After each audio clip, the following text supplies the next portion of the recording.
To all of you, मैं सुमेश सिंह अपने channel संकल्प एकेडमी प्लस के साथ मैं फिर आपके साथ जुड़ रहा हूं और आज हम लोग क्लास 9th का अपना लास्ट लेक्चर कर रहे हैं। इसके पहले हम लोगों ने क्लास 9th का लेसन फर्स्ट स्टार्ट किया था, जिसमें हम लोगों ने पहला लेक्चर इंट्रोडक्शन ऑफ मैटर का किया था, दूसरा हमने स्टेट ऑफ मैटर किया था, तीसरा लेक्चर हम लोगों ने कैरेक्टरिस्टिक ऑफ पार्टिकल्स का किया था, अगला उसका लेक्चर आया था that is the factor affecting the state of matters, और आज लास्ट लेक्चर हम लोग कंप्लीट कर रहे हैं that is called the evaporation. तो इसके पहले जितने भी लेक्चर्स हुए हैं, अगर आप ओल्ड सब्सक्राइबर हैं तो आपने बिल्कुल वॉच किया होगा, अगर आप नए सब्सक्राइबर हैं तो आप एक बार ज़रूर उन लेक्चरों को भी वॉच करें। आपको अदर लेक्चर के रिस्पेक्ट में वहाँ पे आपको ज़्यादा इन्फॉर्मेशन मिलने वाली है। तो लेट अस स्टार्ट करते हैं अपने टॉपिक को that is called the evaporation. सबसे पहले इवेपोरेशन होता क्या है वो हम लोग समझ लेते हैं। इवेपोरेशन मीन्स होता है कि process in which the liquid converted into vapour. ठीक है, लिक्विड्स को वेपर में कन्वर्ट करने का process that is called evaporation, notes be boiling point. ठीक है ना, evaporation means liquid converted into vapour at any temperature. ठीक है ना, किसी भी टेम्परेचर पर अगर लिक्विड वेपर में कन्वर्ट होता है that's means that is called evaporation. वही मैंने आपको यहाँ बताया भी है, the process of conversion of a liquid into vapour below its boiling point, मतलब कि बॉइलिंग पॉइंट से नीचे। ठीक है ना, बॉइलिंग पॉइंट से नीचे वो कोई भी टेम्परेचर हो सकता है। अगर किसी भी टेम्परेचर पर कोई लिक्विड अपने वेपर स्टेट में कन्वर्ट होता है that's means called the evaporation. Clear? जैसे मैं इसके लिए आपको एक एक्टिविटी बता रहा हूं जो कि आप अपने घर पे भी ऐसा कर सकते हो। ठीक है, जैसे मैंने यहाँ पे एक एक्टिविटी लिया है इवेपोरेशन ऑफ रेन वाटर का।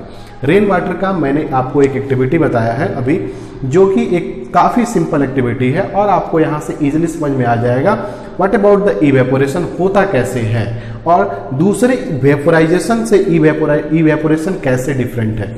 वेपोराइजेशन और इवेपोरेशन दोनों में कुछ डिफरेंसेस हैं जो मैं आपको एक्टिविटी के थ्रू यहाँ पे एक्सप्लेन कर रहा हूँ। देखो मैंने क्या किया है कि इवेपोरेशन ऑफ रेन वाटर आपको समझाने की कोशिश किया है। तो मैंने दो बकेट लिया है that is called bucket first and that is called bucket second. मैंने दो यहाँ पे बीकर लिया है, एक बीकर फर्स्ट है और एक बीकर क्या है सेकंड है।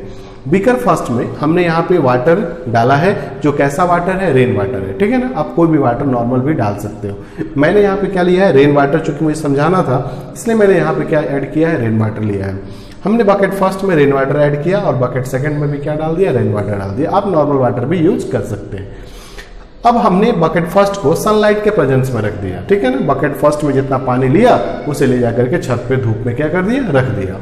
दूसरा बकेट जो हमने लिया उस बकेट को हमने अपने गैस सिलेंडर के ऊपर, गैस जो हमारा है, ठीक है ना, गैस खाना बनाने वाला जो हमारा जो इक्विपमेंट है उस पे हमने दूसरे बीकर को लेकर के जो सेम वाटर हमने रखा था उतना ही सेम वाटर लेकर के हम गए और अपने जो खाना बनाने वाला जो हमारे पास इक्विपमेंट था उस पे रख दिए। अगर आप लैंप में यूज कर रहे हैं तो आप इसके लिए क्या कर सकते हो, स्ट्रीट लैंप का भी क्या कर सकते हो, यूज कर सकते हो।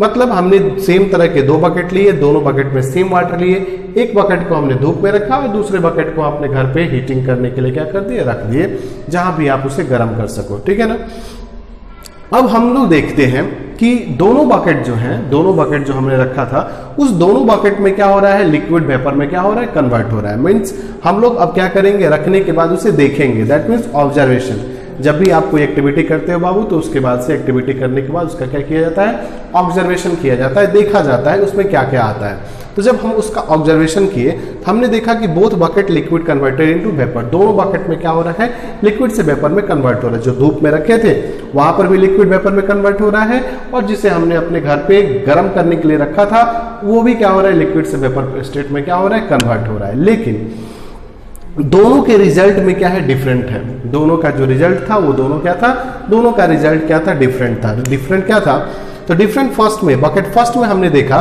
कि जो लिक्विड था वो वेपर में कन्वर्ट तो हो रहा था। बकेट फर्स्ट कौन सा है, जिसे हमने धूप में रखा था, तो जो बकेट फर्स्ट था उसमें हमने ये रिजल्ट देखा, रिजल्ट ऑब्जर्वेशन हो गया। ऑब्जर्वेशन हमने क्या देखा कि दोनों को हम लोग गर्म कर रहे हैं तो दोनों लिक्विड से वेपर में क्या हो रहा है, कन्वर्ट, ये ऑब्जर्वेशन था।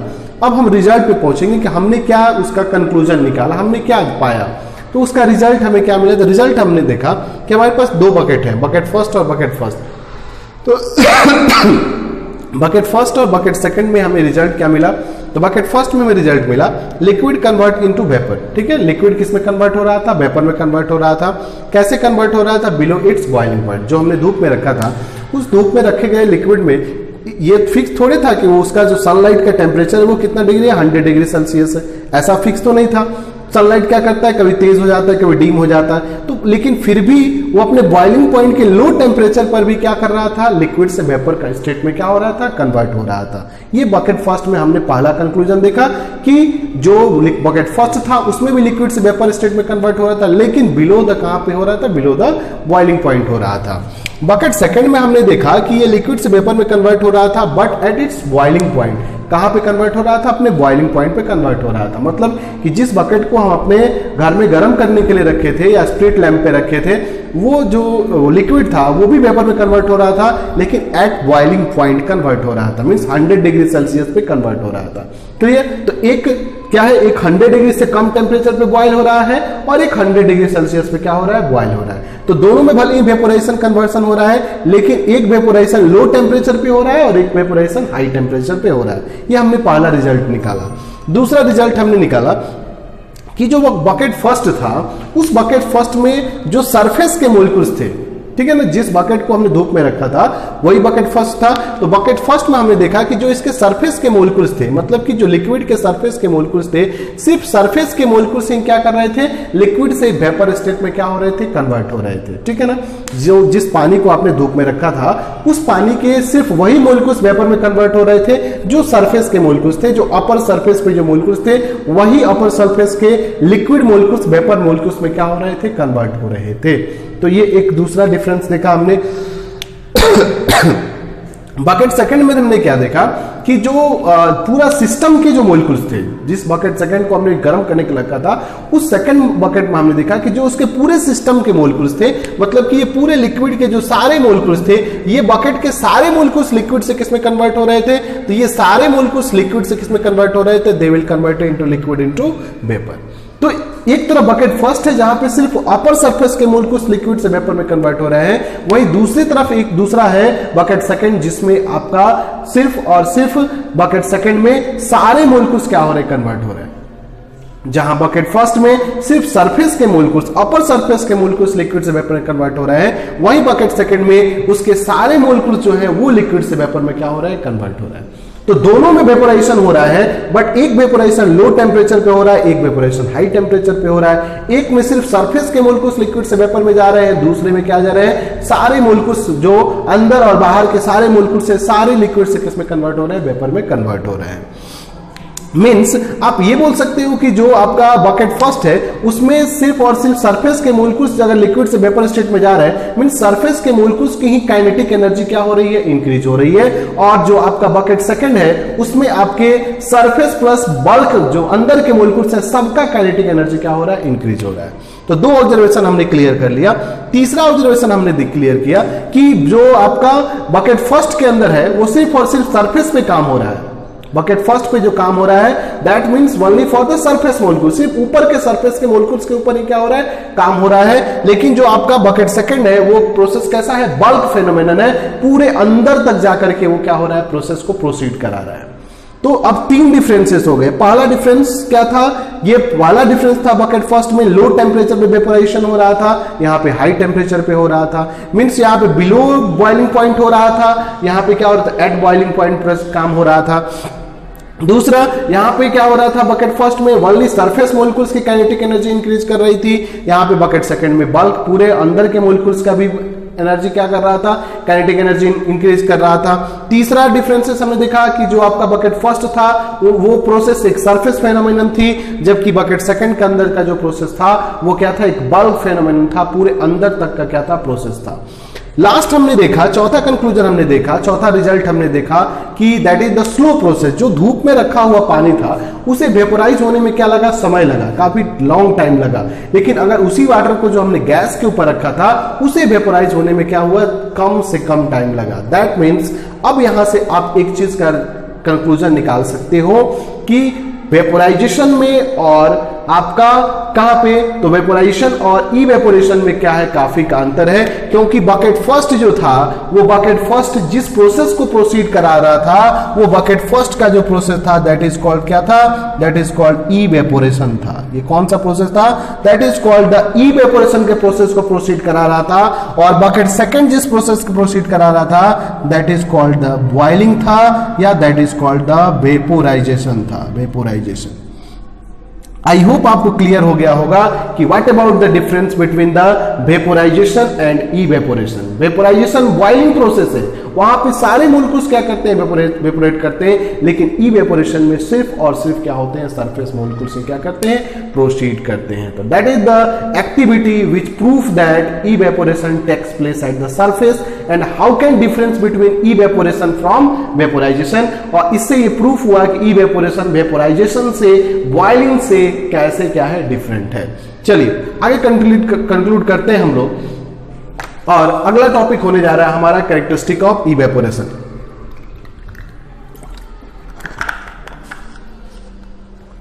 तो अब हमने एक्टिविटी कर लिया, प्रूफ हो गया इवेपोरेशन में क्या क्या होता है, तो क्यों ना हम अपने मन से उसके कैरेक्टरिस्टिक को लिख दें। पहला कैरेक्टरिस्टिक ये होने जा रहा है कि जो आपका इवेपोरेशन है वो तो क्या हो सकता है, बिलो इट्स बॉइलिंग पॉइंट होगा, वो किसी भी टेम्परेचर पे हो सकता है, इसलिए मैंने फर्स्ट कैरेक्टरिस्टिक लिखा, it take place below the boiling point of liquid. ठीक है ना, ये प्रोसेस क्या है, उस लिक्विड के बॉइलिंग पॉइंट के कम टेम्परेचर पे भी हो सकता है, means evaporation takes place below its boiling point of the liquid. Liquid के बॉइलिंग पॉइंट के लो टेम्परेचर पर भी क्या हो सकता है, इवेपोरेशन प्रोसीड कर सकता है। ये that is the first and very very important बात है कि गांठ बांध करके रख लीजिए, इवेपोरेशन कभी भी किसी भी टेम्परेचर पे हो सकता है, वो बॉइलिंग पॉइंट से लो टेम्परेचर पे भी प्रोसीड कर सकता है। ये आपका first important, that is called the evaporation. दूसरा, आपका जो इवेपोरेशन है वो एक सरफेस फेनोमेनन है। Evaporation is a type of a surface phenomenon, सिर्फ अपर सरफेस पे ही क्या करेगा, प्रोसीड करेगा। ठीक है ना, not be as a bulk molecules, bulk के मोलिक्यूल्स, बल्क समझते हो ना, बल्क मतलब गहराई के मोलिक्यूल्स में कभी भी इवेपोरेशन प्रोसीड नहीं करेगा, इसीलिए मैंने सेकंड डिफरेंस लिखा है, it is the process only for the surface molecules. ये एक ऐसा प्रोसेस है जो अपर सरफेस के मोलिक्यूल्स पे क्या करता है, काम करता है, बल्क मोलिक्यूल्स पे कोई भी काम नहीं करता है। That is the second important characteristic of the evaporation. Third point पे आते हैं, सारा कंक्लूजन कहां से मैं निकाल रहा हूं, आपके एक्टिविटी से। आप भी सोच सकते हो, आप अपने एक्टिविटी करके और खुद से अपना कैरेक्टर क्या कर सकते हो, डिफाइन कर सकते हो। ठीक है ना, थर्ड पॉइंट इज दैट कि आपने क्या देखा कि इवेपोरेशन में only for the surface molecules kinetic energy increase है, means in case of evaporation the surface molecules contain the kinetic energy. Evaporation में सिर्फ और सिर्फ सरफेस के जो मोलिक्यूल्स होते हैं उन्हीं का काइनेटिक एनर्जी क्या करता है, इंक्रीज करता है, बल्क के मोलिक्यूल्स का काइनेटिक एनर्जी नहीं इंक्रीज करता है। चौथा इंपॉर्टेंट डिस्कशन हम लोग कर रहे हैं इन case of fourth is that it is the slow process. किसी भी, अगर आप अभी बारिश होगी कुछ समय बाद, तो जब आप देखते हो बारिश के पानी को वेपोरेट होने में कुछ समय लगता है, लेकिन अगर वही पानी को अगर आप बाहर फेंकते हो तो उसको इवेपोरेट होने में क्या होता है, कुछ टाइम लगता है। या एक गिलास पानी रख दो और धूप में रख दो तो उसे इवेपोरेट होने में क्या होगा, कुछ टाइम लगेगा, लॉन्ग टाइम, स्लोली काम होता है। लेकिन अगर उसी एक गिलास पानी को अगर आप अपने गैस सिलेंडर पे रख करके उसे गर्म कर दो, ठीक है ना, तो आप क्या करोगे, देखोगे काफी कम टाइम में ये क्या हो जाएगा, वेपोराइजेशन हो जाएगा। मींस आपका इवेपोरेशन कहां हो रहा है, जो आपने धूप में रखा है, बाहर ऐसे ही छोड़ दिया है, तो that is the slow process. वो कैसा होता है, स्लो प्रोसेस है, एक धीमा प्रोसेस है। लेकिन आपका वेपोराइजेशन जो है वो क्या है, जो आपका वेपोराइजेशन है वो काफी फास्ट प्रोसेस है। ठीक है ना, काफी तेज चलने वाला क्या है, ये प्रोसेस है। कौन, वेपोराइजेशन जो है वो काफी फास्ट चलने वाला क्या है, प्रोसेस है। लेकिन इवेपोरेशन ये क्या है, स्लो प्रोसेस है, काफी धीमा क्या है, प्रोसेस है। अगला सबसे इंपॉर्टेंट बात for the NCERT, it is the endothermic process. This is the very very important point is that it is the endothermic process. Evaporation एक एंडोथर्मिक प्रोसेस है। अब देखो, एनर्जी के अकॉर्डिंग दो तरह के प्रोसेस होते हैं। एक प्रोसेस होता है जिससे एनर्जी क्या होता है, रिलीज होता है, that is the process in which energy release, जिससे ऊर्जा निकलती है, that is called the exothermic process. ठीक है ना, एक होता है एंडोथर्मिक प्रोसेस जिसमें एनर्जी क्या किया जाता है, बाहर से लिया जाता है, बाहर से एनर्जी को क्या किया जाता है, एब्जॉर्ब किया जाता है, that is called the endothermic process. जैसे एक्सोथर्मिक का मैं एक एग्जांपल बताता हूं, जैसे आप किसी ऑब्जेक्ट को जब जलाओगे तो जलाने के बाद वहां से एनर्जी क्या होती है, निकलती है। जैसे अगर किसी लकड़ी को जलाते हुए एनर्जी निकलती है, वो कैसा प्रोसेस है, एक्सोथर्मिक प्रोसेस है। लेकिन अगर उसी लकड़ी को जलाने के लिए जब आप एनर्जी देते हो, दैट इज कॉल्ड इंडोथर्मिक। जब दे रहे हो वो आपका इंडोथर्मिक है, और जो रेडिएट करता है, निकालता है, that is called the exothermic है। क्लियर? तो evaporation is a type of endothermic process, means exothermic नहीं है, कैसा है? इंडोथर्मिक प्रोसेस है, एनर्जी को एब्जॉर्ब करता है। कहता है कैसे एब्जॉर्ब करता है? कहता है कि जहां पर भी इवेपोरेशन की प्रोसेस होती है, जैसे मान लो कि दैट्स ए बीकर, इस बीकर में क्या हो रहा था? इस बीकर में इवेपोरेशन हो रहा था। तो इवेपोरेशन में होने के बाद जो वाटर के मोलिक्यूल्स थे, ये वाटर के मोलिक्यूल्स क्या करेंगे? अपने सराउंडिंग मोलिक्यूल से, अपने सराउंडिंग से एनर्जी को क्या कर लेंगे? एब्जॉर्ब कर लेंगे। इंडोथर्मिक प्रोसेस में क्या होता है? जो आपके लिक्विड मोलिक्यूल्स होते हैं वो अपने सराउंडिंग से, अपने चारों तरफ से एनर्जी को क्या कर लेते हैं? एब्जॉर्ब कर लेते हैं। और जब वो एनर्जी को एब्जॉर्ब करते हैं तो सराउंडिंग में एनर्जी क्या हो जाता है? कम हो जाता है। सराउंडिंग में हीट क्या हो जाता है? घट जाता है। अब सराउंडिंग में हीट घट जाने से सराउंडिंग कैसा हो जाता है? कूल हो जाता है, ठंडा हो जाता है। So we can say that the another point of evaporation is that it is a cooling effect. यह एक प्रकार का क्या है? कूलिंग इफेक्ट है। Means evaporation is a type of endothermic process, so it produce the cooling. Evaporation एक endothermic process है, इसलिए इवेपोरेशन के थ्रू क्या होता है? कूलिंग प्रोड्यूस होता है, ठंडी लगती है। फिर से मैं एक बार बताता हूं कि जहां पर भी इवेपोरेशन होगा वहां पर उसके जो इवेपोरेट करने वाले मोलिक्यूल्स जो होंगे, जो लिक्विड के मोलिक्यूल्स होंगे, वे अपने सराउंडिंग से, अपने चारों तरफ से, आसपास से, वहां से क्या करेंगे? हीट को अपने पास एब्जॉर्ब करेंगे, तभी तो उनका काइनेटिक एनर्जी क्या करेगा? इंक्रीज करेगा। अब सराउंडिंग के पास एनर्जी घट गया, मींस सराउंडिंग के मोलिक्यूल्स का काइनेटिक एनर्जी कम हो गया, वो क्या हो जाएंगे? कूल डाउन हो जाएंगे। मींस एटमॉस्फेयर आसपास का क्या हो जाएगा? ठंडा हो जाएगा, and that's produce the cooling. और इस तरह से वो क्या प्रोड्यूस करेगा? कूलिंग प्रोड्यूस करेगा, जिसका एक अच्छा एग्जांपल मैंने दिया है, कूलिंग इफेक्ट ऑफ कूलर। जैसे आप कभी गर्मी के सीजन में हो और बिना कूलर के तो ऐसा कोई नहीं हो सकता है जो रह सकता हो, ठीक है? तो बहुत कम ही लोग होंगे जैसे जो कि फैन वगैरह में रहते होंगे। मैक्सिमम आजकल के न्यू जनरेशन वाले लोग एसी तो नहीं, बट कूलर तो जनरली यूज करते हैं। आप कूलर को जब देखोगे तो कूलर के पीछे कुछ घास के तरह का लगाया गया होता है, जिस पर वाटर क्या करता रहता है? गिरते रहता है। अब बोलोगे कि कंपनी वाला पागल था क्या कि उसमें घास लगा करके दिया? नहीं, कंपनी वाला पागल नहीं था। वहां पे वो एक प्रोसेस करवा रहा है, दैट इज कॉल्ड इवेपोरेशन। होता क्या है कि जब उस घास के ऊपर वाटर जाता है, और वाटर जाने के बाद जब वहां पे एयर पास करता है, तो वाटर मोलिक्यूल्स के क्या होती है? वाटर मोलिक्यूल्स जो होते हैं वो क्या करते हैं? इवेपोरेट करना शुरू कर देते हैं, ठीक है ना? जैसे ये पीछे तुम्हारा घास लगा हुआ है, और घास लगने के बाद से उसके ऊपर से जब उसके ऊपर से एयर पास करेगा, तो जो उसके मोलिक्यूल्स होंगे घास के अंदर जो वाटर के मोलिक्यूल्स, चूंकि घास के ऊपर क्या गिर रहा है? पानी गिर रहा है, तो जो पानी उस घास के ऊपर पड़ा हुआ है, और जब वहां से एयर पास करेगा तो घास पे पड़े हुए वाटर के मोलिक्यूल्स क्या करेंगे? They start evaporate. वो इवेपोरेट करना क्या करेंगे? शुरू करेंगे। जब वो इवेपोरेट करना शुरू करेंगे, इस कंडीशन में वो अपने आसपास के एटमॉस्फेयर से क्या करेंगे? हीट एनर्जी को एब्जॉर्ब कर लेंगे। जब वो हीट एनर्जी को एब्जॉर्ब करेंगे तो पूरा अंदर की जो हवा होगी, उस हवा से ही वो एनर्जी को एब्जॉर्ब करेंगे। अब हवा कैसी हो जाएगी? ठंडी हो जाएगी। And then after cooler gives the air which is cool. और इस तरह से जब हवा जाएगी कूलर से होकर के, जो हवा कूलर से बाहर फेंकेगा वो हवा कैसी होगी? ठंडी होगी। तो जो बाहर से हवा आई वो गर्म हवा थी। क्या किया? तो चूंकि वाटर मोलिक्यूल्स उस घास के ऊपर गिरा, घास के अंदर से जब हवा पास किया तो वाटर मोलिक्यूल्स उस एयर से एनर्जी को, हीट को एब्जॉर्ब कर लिए। इस तरह से वहां से जो वाटर था वो वेपर स्टेट में कन्वर्ट कर गया। अब हवा जो घास से बाहर निकली वो ठंडी हवा थी, वो बाहर की तरफ गई, तो दैट प्रोड्यूस द कूलिंग। वो क्या प्रोड्यूस किया? कूलिंग प्रोड्यूस किया। इसी तरह से cooling effect of cotton shirt भी होता है। गर्मी के दिनों में किसी को बोल दिया जाए कि चलो भाई तुम ऊनी कपड़ा पहन करके बैठ जाओ, तो कभी पॉसिबल ही नहीं है, कोई नहीं बैठ पाएगा। क्या होगा? तो सब लोग यही सोचेंगे कि क्या हम लोग ऐसा कर रहे हैं, ये किसी को भी बर्दाश्त नहीं होगा। हम लोग जनरली, जैसे मैंने अभी क्या पहना है, आप भी जो लोग वीडियो सुन रहे होंगे वो लोग भी क्या पहने होंगे? They will also wear the cotton shirt. वहां पे कॉटन शर्ट में क्या होता है? जब आपको स्वेट्स प्रोड्यूस होता है ना, जब आपको पसीना होती है, तो पसीना होने के बाद से जो आपके स्वेट्स के मोलिक्यूल्स होते हैं वो आपके कॉटन शर्ट में जो है स्मॉल पोर्स होते हैं, कैविटी जो होते हैं, उसके ऊपर आ जाते हैं। अब वहां से जब आप हवा पास करती है, ठीक है ना, जब वहां से एयर पास करेगी, तो जो उसके वाटर के मोलिक्यूल्स होंगे, उस वाटर के मोलिक्यूल्स उस एयर से हीट को क्या करेंगे? एब्जॉर्ब कर लेंगे, और वे जो स्वेट्स के मोलिक्यूल्स होंगे जो लिक्विड स्टेट में है, जो वाटर स्टेट में है, the water will be converted into vapour. अब वो स्वेट्स जो लिक्विड स्टेट में था अब वो वेपर स्टेट में क्या हो जाएगा, कन्वर्ट हो जाएगा। और ऐसे तुम्हारा स्वेट्स के जो अंदर से जब हवा पास करेगी तो पहले जाने के समय हीटेड थी, लेकिन जब तुम्हारे बॉडी को टच करेगी they will be converted into cool air. तुम्हें ठंडा फील होगा, तुम्हें काफी रिलैक्स फील होगा, ठीक है ना। जैसे मैं हमेशा एक बताता हूं छोटे छोटे एक्सपेरिमेंट जो आप अपने एक्टिविटी अपने लाइफ में भी कर सकते हो। जैसे अगर आपको ज्यादा गर्मी लग रही हो तो ऐसा आप काम कर सकते हो, लेकिन जनरली लोग करते नहीं है। होता क्या है कि जब आपको बहुत ज्यादा गर्मी लग रही हो तो आप एक कंबल ओढ़ करके पूरा सो जाइए। कंबल ओढ़ करके पूरा सो जाओ, पूरा सर वगैरह ढक करके पूरे कंबल से पूरे शरीर को ढक लो और सो जाओ। और लाइट पूरा फैन तो चल नहीं रहा है, उसको ढक करके सो जाओ। कम से कम 15-20 मिनट उसे अच्छे से सर ढक करके पूरे बॉडी को कवर करके सो जाओ।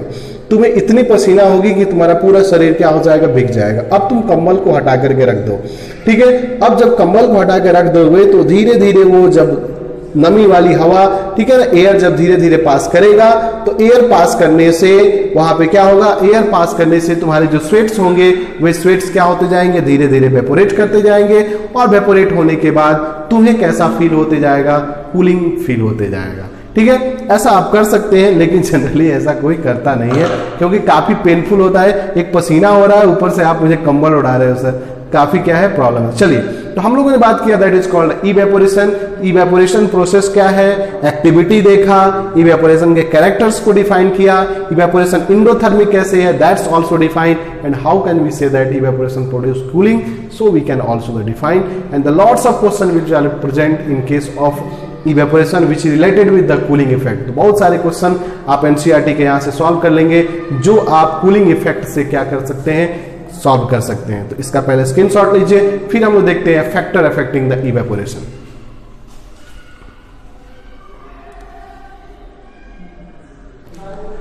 चलिए, फैक्टर अफेक्टिंग द इवेपोरेशन देखते हैं। ऐसे कौन कौन से फैक्टर्स हैं जो इवेपोरेशन को अफेक्ट करते हैं, अर्थात ऐसे कौन कौन से बातें हैं जिसके थ्रू इवेपोरेशन इंक्रीज हो सकता है या इवेपोरेशन क्या हो सकता है, डिक्रीज हो सकता है। तो चलिए, इसका सबसे फर्स्ट फैक्टर है दैट इज कॉल्ड टेम्परेचर। जैसे अगर आपको कपड़ा सुखाना है तो कपड़ा सुखाना ये क्या है, इवेपोरेशन का प्रोसेस है, क्योंकि कपड़े में वाटर मोलिक्यूल्स होते हैं और आप जब उसको धूप में रखते हो तो वहां पे due to evaporation they will converted into liquid, converted into liquid into vapour. वे क्या होते हैं, लिक्विड से वेपर में क्या करते हैं, उसके वाटर मोलिक्यूल्स कन्वर्ट कर जाते हैं और इस तरह से कपड़ा आपका क्या हो जाता है, आसानी से सूख जाता है। अब देखिए, टेम्परेचर का प्रभाव क्या उस कपड़े के ऊपर पड़ता है। अगर उसी कपड़े को अपने घर में डाल दीजिए तो डालने के बाद वहां पे क्या होगा, धूप कम पड़ेगा, टेम्परेचर कम पड़ेगा, कपड़ा जल्दी नहीं सूखेगा, मतलब इवेपोरेशन का रेट वहां पे क्या हो जाएगा, स्लो हो जाएगा। लेकिन अगर उसी कपड़े को अपने छत पे ले आकर रखते हैं, तुरंत थोड़ी देर बाद जाते हैं, कपड़ा क्या हो जाता है, सूख जाता है। Means due to temperature increase किया, तो टेम्परेचर इंक्रीज करने से इवेपोरेशन का रेट इंक्रीज किया और इसलिए जो कपड़े के अंदर लिक्विड मोलिक्यूल्स थे, वाटर मोलिक्यूल्स थे, they will converted into vapour easily. It means आप ये कह सकते हो temperature is directly proportional to evaporation. आप टेम्परेचर इंक्रीज करोगे तो इवेपोरेशन का रेट भी क्या करेगा, इंक्रीज करेगा। Second is that wind speed. क्या विंड स्पीड का भी इफेक्ट पड़ता है?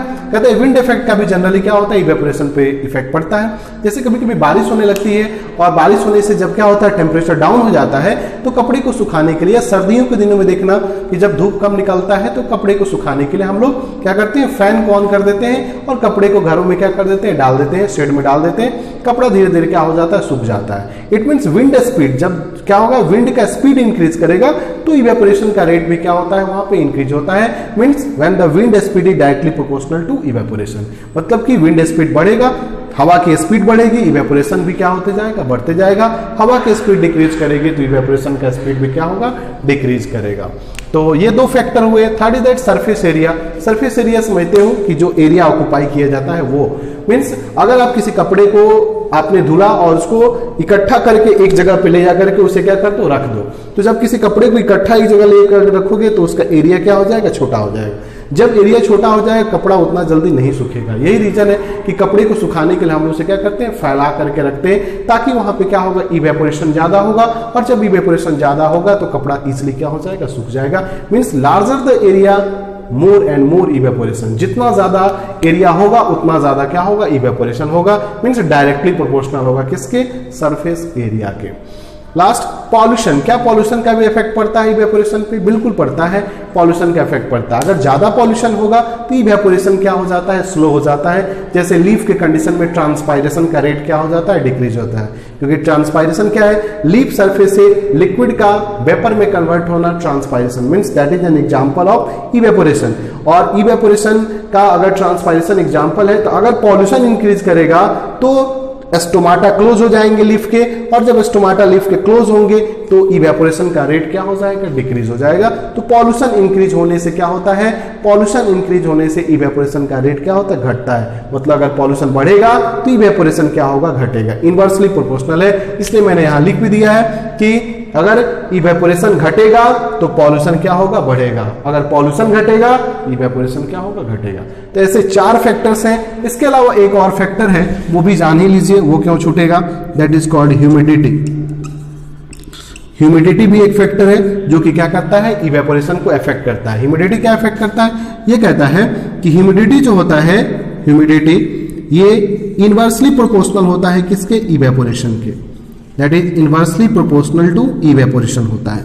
मीन्स आपका कंडीशन ये है कि अगर आप ह्यूमिडिटी को ठीक है ना, ह्यूमिडिटी को अगर आप इंक्रीज कराओगे तो इवेपोरेशन का रेट क्या हो जाएगा? डिक्रीज हो जाएगा। तो सबसे पहले समझ में आना चाहिए what is humidity. What is humidity? The presence of a moisture in our atmosphere, the presence of a moisture in our air, that is called humidity. हवा में जितनी ज्यादा वाटर के मॉइस्चर होंगे, इसी प्रोसेस का नाम क्या होता है? That is called the humidity होता है। मीन्स अगर जिस हवा में ज्यादा वाटर मॉलिक्यूल्स होंगे वहां पर इवेपोरेशन का रेट क्या होगा? स्लो होगा। जैसे अगर ठंडी हवाएं बहेंगी तो कपड़ा जल्दी नहीं सूखेगा। क्यों? क्योंकि उस हवा में नमी है, मॉइस्चर है, ह्यूमिडिटी है, इवेपोरेशन का रेट क्या हो जाएगा? डिक्रीज हो जाएगा। मींस इनवर्सली प्रोपोर्शनल होगा। अगर ह्यूमिडिटी बढ़ेगा इवेपोरेशन घटेगा, अगर इवेपोरेशन बढ़ेगा तो ह्यूमिडिटी क्या होगा? घटेगा। दोनों एक दूसरे का अपोजिट है, एक दूसरे का इनवर्सली प्रोपोर्शनल है। तो that is the complete lesson of class 9th, matter and their surrounding, matter in our surrounding. This lesson will be completely finished. Means आपका ये पूरा लेक्चर मैंने आपके पूरे लेसन को कंप्लीट कर दिया, मैटर इन आवर सराउंडिंग। इसके अगले लेक्चर में मैं आपके साथ जुड़ने वाला हूँ the questions, the problems which are be related with your NCERT of lesson first, matter in our surrounding. अगले लेक्चर में मैं आपके साथ जुड़ूंगा वे सभी क्वेश्चन के साथ जो क्लास 9th के वो टॉपिक से हैं जो इस लेसन से रिलेटेड है, मैटर इन और सराउंडिंग से। तब तक के लिए आप मेरे लेक्चर को देखते रहिए। अगर आपको कोई भी चैनल से प्रॉब्लम है या फिर अगर आपको कोई कंसेप्ट कम लगता है, आप बेशक मुझे कमेंट कर बता सकते हैं। ऐसे मैं हमेशा कोशिश करता हूं कि मैं आपको बेस्ट से बेस्ट कंसेप्ट दूं जो आपको अदर इंस्टीट्यूट कोटा में या फिर जो आपके दिल्ली में या फिर जो आपके कैरियर पॉइंट LN कहीं पर भी आपको मिलता हो। आप मेरे कंटेंट को दूसरे कंटेंट से भी बिल्कुल मैच कर सकते हैं और फिर आपको पता चलेगा कि सुमेश सर का कंटेंट और अदर स्कूलों का कंटेंट में क्या क्या डिफरेंसेस है। इतना मुझे पता है कि आपको मेरा चैनल काफ़ी अच्छा लगता है और मैं आपसे यही रिक्वेस्ट करता हूं कि आपको अगर मेरा चैनल अच्छा लगता है तो आप अपने खुद सब्सक्राइब करें। अगर सब्सक्राइबर हैं तो आप अपने आसपास के लोगों को, अपने स्टूडेंटों को ज़रूर बताएं जो पढ़ने के लिए, अच्छे कंटेंट के लिए हमेशा अग्रसर रहते हैं। तो इसके साथ ही मैं सुमेश सिंह अपने लेक्चर को कंप्लीट करता हूं। अगले लेक्चर में मैं आपके साथ मिलूंगा, तब तक के लिए जय हिंद।